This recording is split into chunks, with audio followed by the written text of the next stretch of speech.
Civil lines के एक उजाड़ हिस्से में एक पुराने से बंगले के सामने आकर मोटर रुकी। बंगले का नाम था रोज लॉन, लेकिन सामने के कंपाउंड में जंगली घास उग रही थी और गुलाब के फूलों के बजाय अहाते में मुर्गी के पंख बिखरे पड़े थे। रास्ते पर भी घास उगाई थी, और तो और फाटक पर जिसके एक खंबे की कार्निस टूट चुकी थी, बजाय लोहे के दरवाजे के दो आड़े बांस लगे हुए थे।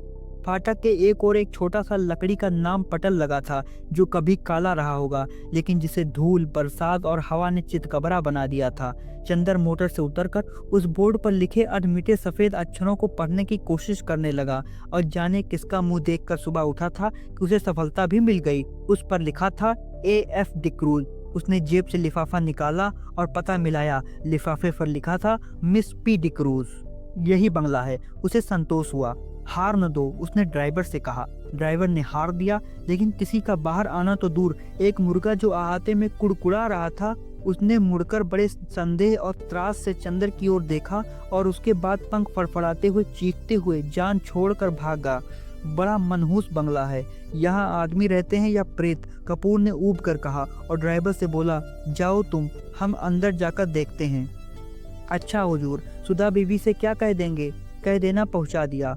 कार मुड़ी और कपूर बांस फांद कर अंदर घुसा।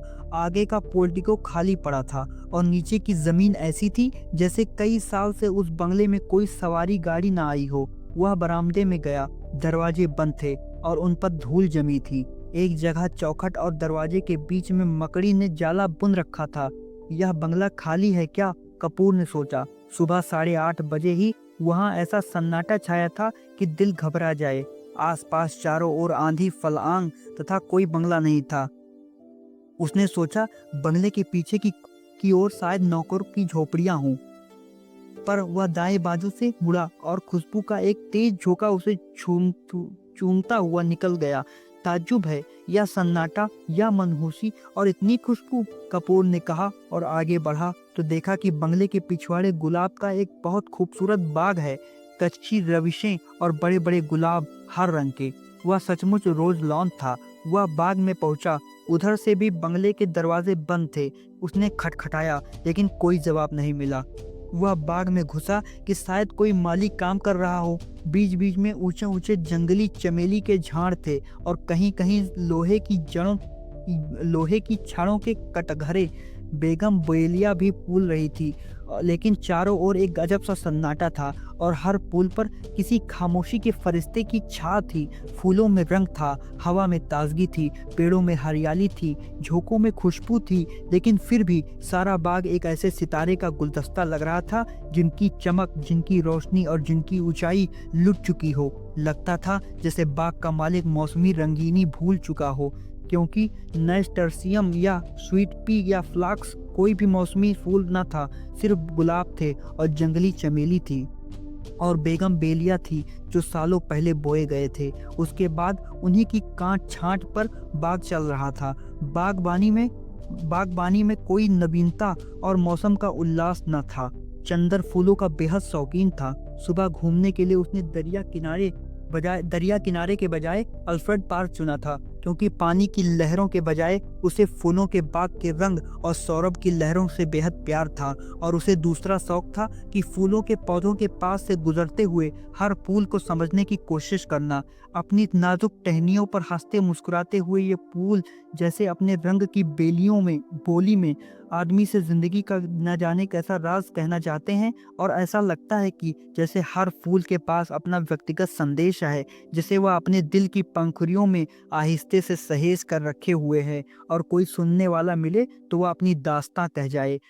पौधे की ऊपरी फुनगी पर मुस्कुराता हुआ आसमान की तरह मुंह किए हुए यह गुलाब, जो रात भर सितारों की मुस्कुराहट चुपचाप पीता रहा है, यह अपने मोतियों पंखुड़ियों के होठों से जाने क्यों खिलखिलाता ही जा रहा है।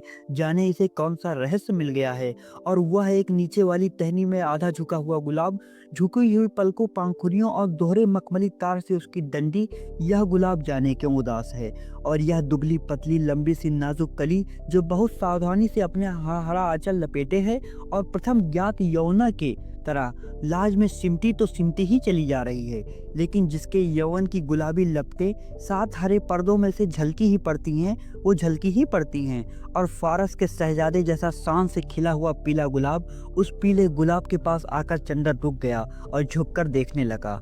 कार्तिक पूनों के चांद से झरने वाले अमृत को पीने के लिए व्याकुल किसी सुकुमार भावुक परी की फैली हुई अंजलि के बराबर बड़ा सा फूल जैसे रोशनी बिखेर रहा है।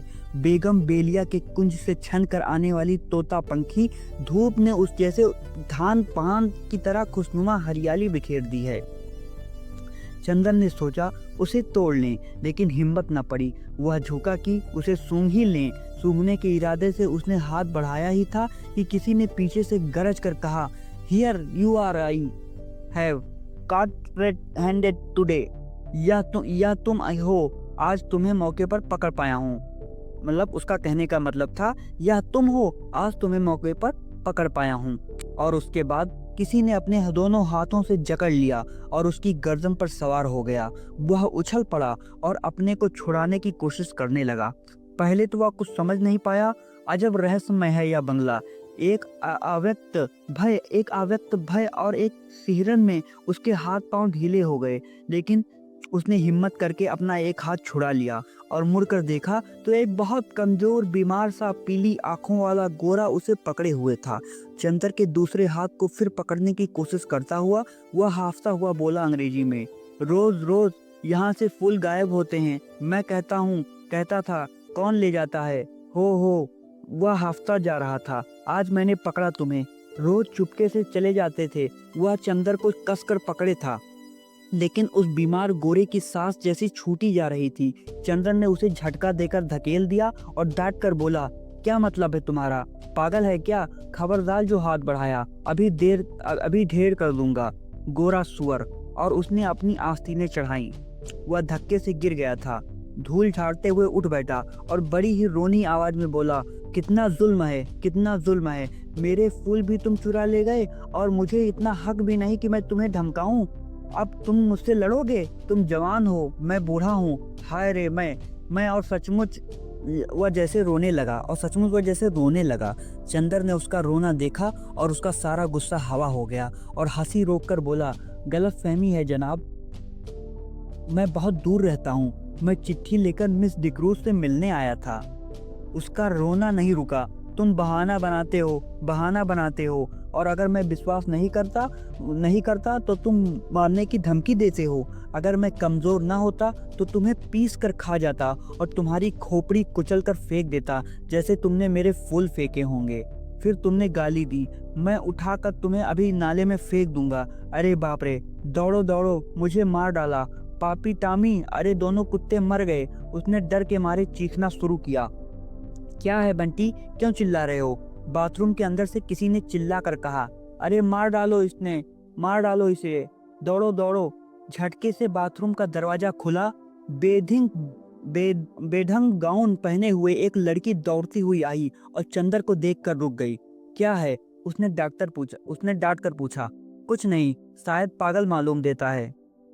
जवान संभाल कर बोलो, वह मेरा भाई है। ओह, कोई भी हो, मैं मिस डिक्रूज से मिलने आया था। मैंने आवाज दी तो कोई नहीं बोला। मैं बाग में घूमने लगा, इतने में इसने मेरी गर्दन पकड़ ली। यह बीमार और कमजोर है, वरना अभी गर्दन दबा देता। गोरा उस लड़की के आते ही फिर तनकर खड़ा हो गया और दांत पीसकर बोला, अरे मैं तुम्हारे दांत तोड़ दूंगा, बदमाश कहीं का। चुपके आया और गुलाब तोड़ने लगा। मैं चमेली के झाड़ के पीछे छिपा देख रहा था। अभी मैं पुलिस बुलाती हूँ, तुम देखते रहो बंटी, इसे मैं फोन करती हूँ। लड़की ने डांटते हुए कहा, अरे भाई मैं मिस डिक्रूज से मिलने आया हूँ। मैं तुम्हें नहीं जानती, झूठा कहीं का। मैं मिस डिक्रूज हूँ। देखिए तो यह खत। लड़की ने खत खोला और पढ़ा और एकदम उसके आवाज बदल गए। छी बंटी, तुम किसी दिन पागल खाने जाओगे। आपको डॉक्टर शुक्ला ने भेजा है। तुम तो मुझे बदनाम करा डालोगे। उसकी शक्ल और भी रोनी हो गई। मैं नहीं जानता था, उसने और भी घबरा कर कहा। माफ कीजिएगा, लड़की ने बड़े मीठे स्वर में साफ हिंदुस्तानी में कहा। मेरे भाई का दिमाग जरा ठीक नहीं रहता जब से इसकी पत्नी की मौत हो गई है। इसका मतलब यह है कि ये किसी भले आदमी की इज्जत उतार ले। चंदर ने बिगड़ कर कहा, देखिए बुरा मत मानिए, मैं इनकी ओर से माफी मांगती हूँ। आइए अंदर चलिए। उसने चंदर का हाथ पकड़ लिया। उसका हाथ बेहद ठंडा था। वह नहा कर आ रही थी।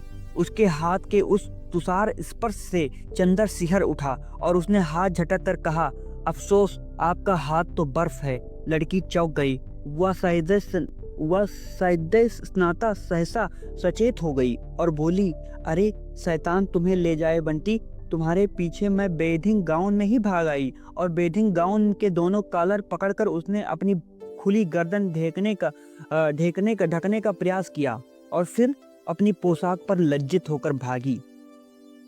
अभी तक गुस्से के मारे चंदर ने उस पर ध्यान ही नहीं दिया था, लेकिन उसने देखा कि वह 23 बरस की दुबली पतली तरुणी है। लहराता हुआ बदन, गले तक कटे हुए बाल, एंग्लो इंडियन होने के बावजूद गोरी नहीं है। चाय की तरह वह हल्की, पतली, भूरी और तुष्ट थी। भागते वक्त ऐसी लग रही थी जैसे छलकती हुई चाय। इतने में वह गोरा उठा और चंदर का कंधा छूकर बोला, माफ करना भाई, उससे मेरी शिकायत मत करना। असल में ये गुलाब मेरी मृत पत्नी की यादगार हैं। जब इनका पहला पेड़ आया था तब मैं इतना ही जवान था जितने तुम, और मेरी पत्नी उतनी ही अच्छी थी जितनी पम्मी। कौन पम्मी? या मेरी बहन प्रमिला डिक्रूज। ओ, कब मरी आपकी पत्नी? माफ कीजिएगा, मुझे भी मालूम नहीं था। हाँ, मैं बड़ा अभागा हूँ, मेरा दिमाग कुछ खराब है। देखिए, कहकर उसने झुककर अपनी खोपड़ी चंदर के सामने कर दी और बड़ा गिड़गिड़ा कर बोला, पता नहीं कौन मेरे फूल चुरा ले जाता है। अपनी पत्नी की मृत्यु के बाद 5 साल में मैं इन फूलों को संभाल रहा हूँ। 5 साल से मैं इन फूलों को संभाल रहा हूँ। हाय रे मैं, जाइए, पम्मी बुला रही है। पिछवाड़े के सहन का बीच का दरवाजा खुल गया था और पम्मी कपड़े पहनकर बाहर झांक रही थी। चंदर आगे बढ़ा और गोरा मुड़कर अपने गुलाब और चमेली की झाड़ी में खो गया। चंदर गया और कमरे में पड़े हुए एक सोफा पर बैठ गया। पम्मी टॉयलेट कर चुकी थी और एक हल्की फ्रांसीसी खुशबू से महक रही थी। शैम्पू से धुले हुए उसके रूखे बाल जो मचले पड़े रहे थे। खुशनुमा आसमानी रंग का एक पतला चिपका हुआ जीना ब्लाउज और ब्लाउज पर एक फ्लैनेल का फ्लू पैंट जिसके 2 गेलिस कमर, छाती और कंधे तक चिपके हुए थे। होठों पर एक हल्की लिपस्टिक की झलक मात्र थी और गले तक बहुत हल्का पाउडर जो बहुत नजदीक से ही मालूम होता था। लंबे नाखूनों पर हल्की गुलाबी पेंट। वह आई, निसंकोच भाव से उसी सोफे पर कपूर के बगल में बैठ गई और बड़ी मुलायम आवाज में बोली, मुझे बड़ा दुख है मिस्टर कपूर, आपको बहुत तवालत उठानी पड़ी। चोट तो नहीं आई?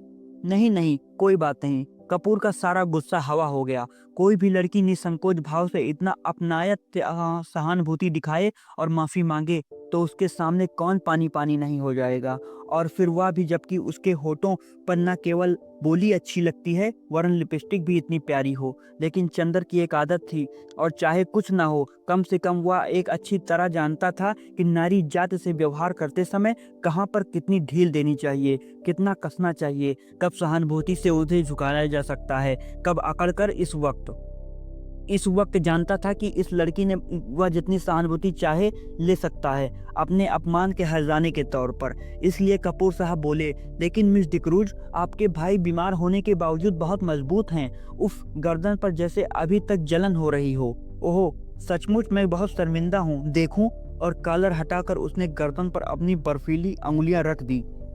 लाइए, लोशन मल दूं मैं? धन्यवाद, इतना कष्ट न कीजिए, आपकी अंगुलियां गंदी हो जाएंगी, कपूर ने बड़ी शालीनता से कहा। पम्मी के होठों पर हल्की सी मुस्कुराहट, आंखों में हल्की सी लाज और वक्ष में एक हल्का सा कंपन दौड़ गया। यह वाक्य कपूर ने चाहे शरारत में ही कहा हो, लेकिन कहा इतने शांत और संयम स्वरों में कि पम्मी कुछ प्रतिवाद भी न कर सकी। और फिर 6 बरस से 60 बरस तक की कौन सी ऐसी स्त्री है जो अपने रूप की प्रशंसता पर बेहोश ना हो जाए। अच्छा, लाइए, वह स्पीच कहाँ है जो मुझे टाइप करनी है? उसने विषय बदलते हुए कहा। यह लीजिए, कपूर ने दे दी। यह तो मुश्किल से 3-4 घंटे का काम है। और पम्मी स्पीच को उलट पुलट कर देखने लगी। माफ कीजिएगा अगर मैं कुछ व्यक्तिगत सवाल पूछूं, क्या आप टाइपिस्ट हैं? कपूर ने बहुत शिष्टता से पूछा।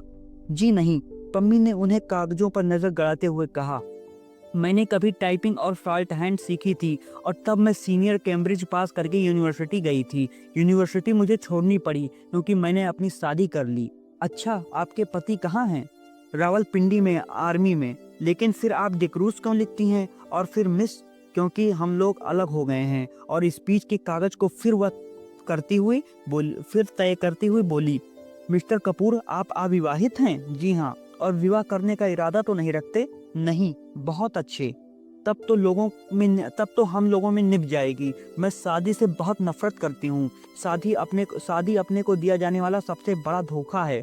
देखिए, ये मेरे भाई हैं ना, कैसे पीले और बीमार से हैं। ये पहले बड़े तंदुरुस्त और टेनिस में प्रांत के अच्छे खिलाड़ियों में से थे। एक विशप की दुबली पतली भावुक लड़की से इन्होंने शादी कर ली और उसे बेहद प्यार करते थे। सुबह शाम दोपहर रात कभी उसे अलग नहीं होने देते थे। हनीमून के लिए उसे लेकर सिलोन गए थे। वह लड़की बहुत कलप्रिय थी, बहुत अच्छा नाचती थी, बहुत अच्छा गाती थी और खुद गीत लिखती थी। यह गुलाब का बाग उसी ने बनवाया था और इन्हीं के बीच दोनों बैठकर घंटों गुजार देते थे। कुछ दिनों बाद दोनों में झगड़ा हुआ। क्लब में बाल डांस था और उस दिन वह लड़की बहुत अच्छी लग रही थी, बहुत अच्छी। डांस के वक्त इनका ध्यान डांस की तरफ कम था, अपनी पत्नी की तरफ ज्यादा। इन्होंने आवेश में उसकी अंगुलियां जोर से दबा दी। वह चीख पड़ी और सभी इन लोगों को देखकर हंस पड़े। वह घर आई और बहुत बिगड़ी। बोली, आप नाच रहे थे या टेनिस का मैच खेल रहे थे? मेरा हाथ था या टेनिस का रैकेट? इस बात पर बंटी भी बिगड़ गया और उस दिन से जो इन लोगों में खटकी तो फिर कभी ना बनी। धीरे धीरे वह लड़की एक सार्जेंट को प्यार करने लगी। बंटी को इतना सदमा हुआ कि वह बीमार पड़ गया, लेकिन बंटी ने तलाक नहीं दिया, उस लड़की से कुछ कहा भी नहीं और उस लड़की ने सार्जेंट से प्यार जारी रखा। लेकिन बीमारी में बंटी की बहुत सेवा की। बंटी अच्छा हो गया। उसके बाद उसको एक बच्ची हुई और उसी में वह मर गई। उसके बाद उसको एक बच्ची हुई और उसी में वह मर गई। हालांकि हम जानते हैं कि वह बच्ची उस सार्जेंट की थी, लेकिन बंटी को यकीन नहीं होता कि वह सार्जेंट को प्यार करती है। वह कहता है, यह दूसरे को प्यार करती होती तो मेरी इतनी सेवा क्यों करती भला। उस बच्ची का नाम बंटी ने रोज रखा और उसे लेकर दिन भर उन्हीं गुलाब के पेड़ों के बीच में बैठा करता था, जैसी अपनी पत्नी को लेकर बैठता था। 2 साल बाद बच्ची को सांप ने काट लिया, वह मर गई। तब से बंटी का दिमाग ठीक नहीं रहता। खैर, जाने दीजिए, आइए अपना काम शुरू करें। चलिए अंदर के स्टडी रूम में चलें। चलिए, चंदर बोला और पम्मी के पीछे पीछे चल दिया। मकान बहुत बड़ा था और पुराने अंग्रेजों के ढंग पर सजा हुआ था। बाहर से जितना पुराना और गंदा नजर आता था, अंदर से उतना ही आलीशान और सुथरा। ईस्ट इंडिया कंपनी के जमाने की छाप थी अंदर। यहाँ तक कि बिजली लगने के बावजूद अंदर पुराने बड़े बड़े हाथ से खींचे जाने वाले पंखे लगे थे। 2 कमरे को पार कर वे लोग स्टडी रूम में पहुंचे। बड़ा सा कमरा जिसमें चारों तरफ अलमारियों में किताबें सजी हुई थी। 4 अलमारी में नीचे खाने में टाइपराइटर रखा था। 4 कोने में 4 मेजें लगी हुई थी, जिनमें कुछ बस्ट और कुछ तस्वीरें स्टैंड के सहारे रखी हुई थी। एक अलमारी में नीचे खाने में टाइपराइटर रखा था। पम्मी ने बिजली जला दी और टाइपराइटर खोलकर साफ करने लगी। चंदर घूमकर किताबें देखने लगा। एक कोने में कुछ मराठी की किताबें रखी थी। उसे बड़ा ताज्जुब हुआ। अच्छा पम्मी, ओह माफ कीजिएगा मिस डिक्रूज। नहीं, आप मुझे पम्मी पुकार सकते हैं, मुझे यही नाम अच्छा लगता है। हाँ, क्या पूछ रहे थे आप? क्या आप मराठी भी जानती हैं? नहीं, मैं तो नहीं, मेरी नानी जी जानती थी। क्या आपको डॉक्टर शुक्ला ने हम लोगों के बारे में कुछ नहीं बताया? नहीं, कपूर ने कहा। अच्छा, ताजुब है, पम्मी बोली। आपने ट्रेनाली डिक्रूज का नाम सुना है ना? हाँ, डिक्रूज जिन्होंने कौसाम्बी की खुदाई करवाई थी, वह तो बहुत बड़े पुरातत्ववेत्ता थे, कपूर ने कहा। हाँ वही, वह मेरे सगे नाना थे और वह अंग्रेज नहीं थे, मराठा थे और उन्होंने मेरी नानी से शादी की थी, जो एक कश्मीरी ईसाई महिला थी। उनके कारण भारत में उन्हें ईसाईयत अपनानी पड़ी और वह मेरे नाना का ही मकान है और यह मेरे नाना का ही मकान है और हम लोगों को मिल गया है। डॉक्टर शुक्ला के दोस्त मिस्टर श्रीवास्तव बैरिस्टर हैं ना, वे हमारे खानदान के अटर्नी थे। उन्होंने और डॉक्टर शुक्ला ने ही यह जायदाद हमें दिलवाई। लीजिए, मशीन तो ठीक हो गई। उसने टाइपराइटर में कार्बन और कागज डालकर कहा, लाइए निबंध। इसके बाद घंटे भर तक टाइपराइटर रुका नहीं। कपूर ने देखा कि यह लड़की जो व्यवहार में इतनी सरल और स्पष्ट है, फैशन में इतना नाजुक और शौकीन है, काम करने में उतनी ही मेहनती और तेज भी है। उसकी अंगुलियां मशीन की तरह चल रही थी और तेज इतनी कि 1 घंटे में उसने लगभग आधी पांडुलिपि टाइप कर डाली थी। ठीक 1 घंटे के बाद उसने टाइपराइटर बंद किया, बगल में बैठे हुए कपूर की ओर झुककर कहा, अब थोड़ी देर आराम। और अपनी उंगलियां चटकाने के बाद वह कुर्सी खिसका कर उठी और एक भरपूर अंगड़ाई ली। उसका अंग अंग धनुष की तरह झुक गया। उसके बाद कपूर के कंधे पर बेतकल्लुफी से हाथ रखकर बोली, क्यों, एक प्याला चाय मंगवाई जाए? मैं तो पी चुका हूँ, लेकिन मुझसे तो काम होने से रहा, अब बिना चाय पिए। पम्मी एक अल्हड़ बच्ची की तरह बोली और अंदर चली गई। कपूर ने टाइप किए हुए कागज उठाए और कलम निकालकर उनकी गलतियां सुधारने लगा। चाय पीकर थोड़ी देर में पम्मी वापस आई और बैठ गई। उसने एक सिगरेट केस कपूर के सामने किया। धन्यवाद, मैं सिगरेट नहीं पीता। अच्छा, ताज्जुब है, आपकी इजाजत हो तो मैं सिगरेट पी लूं? क्या आप सिगरेट पीती हैं? छी, पता नहीं क्यों औरतों को सिगरेट पीना मुझे बिल्कुल नापसंद है। मेरी तो मजबूरी है मिस्टर कपूर, मैं यहाँ के समाज में मिलती जुलती नहीं। अपने विवाह और अपने तलाक के बाद मुझे एंग्लो इंडियन समाज से नफरत हो गई है। मैं अपने दिल से हिंदुस्तानी हूँ, लेकिन हिंदुस्तानियों से घुलना मिलना हमारे लिए संभव नहीं। घर में अकेले रहती हूँ, सिगरेट और चाय से तबीयत बदल जाती है। किताबों का मुझे शौक नहीं। तलाक के बाद आपने पढ़ाई जारी क्यों नहीं रखी? कपूर ने कहा। मैंने कहा ना कि किताबों का मुझे शौक नहीं बिल्कुल, पम्मी बोली, और मैं अपने को आदमियों में घुलने मिलने के लायक नहीं पाती। तलाक के बाद साल भर तक मैं अपने घर में बंद रही, मैं और बंटी। सिर्फ बंटी से बात करने का मौका मिला। बंटी मेरा भाई है, वह भी बीमार और बूढ़ा, कहीं कोई तकल्लुफ की गुंजाइश नहीं। अब मैं हर एक से बेतकल्लुफी से बात करती हूँ तो कुछ लोग मुझ पर हंसते हैं, कुछ लोग मुझे सभ्य समाज के लायक नहीं समझते, कुछ लोग उसका गलत मतलब निकालते हैं। इसलिए मैंने अपने को अपने बंगले में ही कैद कर लिया है। अब आप ही हैं, आज पहली बार मैंने देखा आपको। मैं समझ ही नहीं पा रही हूँ कि मैं आपसे कितना दुराव रखना चाहिए। अगर आप भले मानस ना हो तो आप इसका गलत मतलब निकाल सकते हैं। अगर यही बात हो तो कपूर हंसकर बोला, संभव है कि मैं भले मानस बनने के बजाय गलत मतलब निकालना ज़्यादा पसंद करूं। तो संभव है मैं मजबूर होकर आपसे भी ना मिलूं। पम्मी गंभीरता से बोली। नहीं मिस डिक्रूज, नहीं, आप पम्मी कहिए, डिक्रूज नहीं। पम्मी सही, आप गलत न समझे, मैं मजाक कर रहा था, कपूर बोला। उसने इतनी देर में समझ लिया था कि यह साधारण ईसाई छोकरी नहीं है। इतने में बंटी लड़खड़ाता हुआ हाथ में धूल सना खुरपा लिए आया और चुपचाप खड़ा हो गया और अपनी धुंधली पीली आंखों से एकटक कपूर को देखने लगा। कपूर ने एक कुर्सी खिसका दी और कहा, आइए। पम्मी उठी और बंटी के कंधे पर एक हाथ रखकर उसे सहारा देकर कुर्सी पर बिठा दिया। बंटी बैठ गया और आंखें बंद कर ली। उसका बीमार कमजोर व्यक्तित्व जाने कैसा लगता था कि पम्मी और कपूर दोनों चुप हो गए। थोड़ी देर बाद बंटी ने आंखें खोली और बहुत करुण स्वर में बोला, पम्मी, तुम नाराज हो? मैंने जानबूझकर तुम्हारे मित्र का अपमान नहीं किया था।